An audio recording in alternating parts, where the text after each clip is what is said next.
téléphonie mobile et vous verrez par la suite comment cela agit.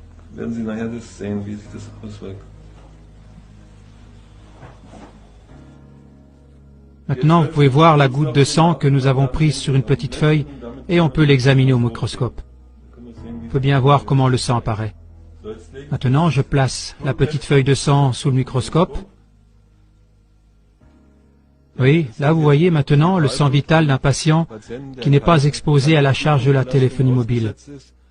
Là vous voyez que les érythrocytes sont bien libres. On peut voir le sérum du sang. Il n'y a pas non plus de réseau de toiles d'araignée dedans, donc les philites. Ensuite, je pense que nous allons faire une autre expérience pour voir comment se présente le sang chez la même personne test, après 3 minutes de conversation avec un portable. Bon, maintenant je vais rallumer le portable.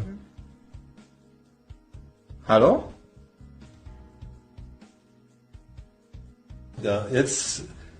Maintenant que la personne test a téléphoné 3 minutes avec le portable, nous voulons voir ce que cela produit.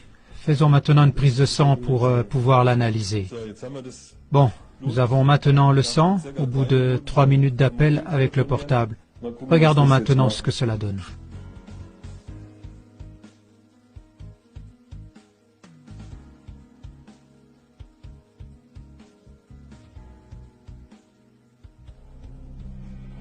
Voyez, ce sang de la même personne qui était tout à l'heure bien séparé et comment maintenant les globules rouges se sont concentrés ensemble comme des rouleaux de pièces de monnaie.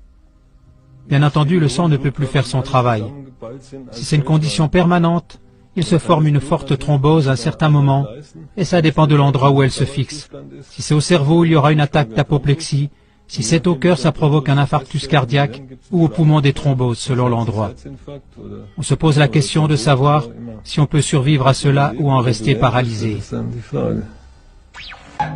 En 2011, le Centre international de recherche sur le cancer, une agence de l'OMS, classe les champs électromagnétiques de la téléphonie mobile, du sans-fil et du Wi-Fi comme des cancérigènes possibles.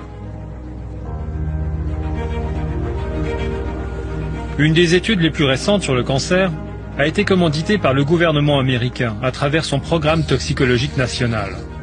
Le but, étudier des rats et des souris soumis au rayonnement de la téléphonie mobile de manière continue sur 2 ans. Nous avons contacté Ron Melnick, la personne qui a conçu le programme de recherche. Il a répondu à nos questions depuis le Connecticut.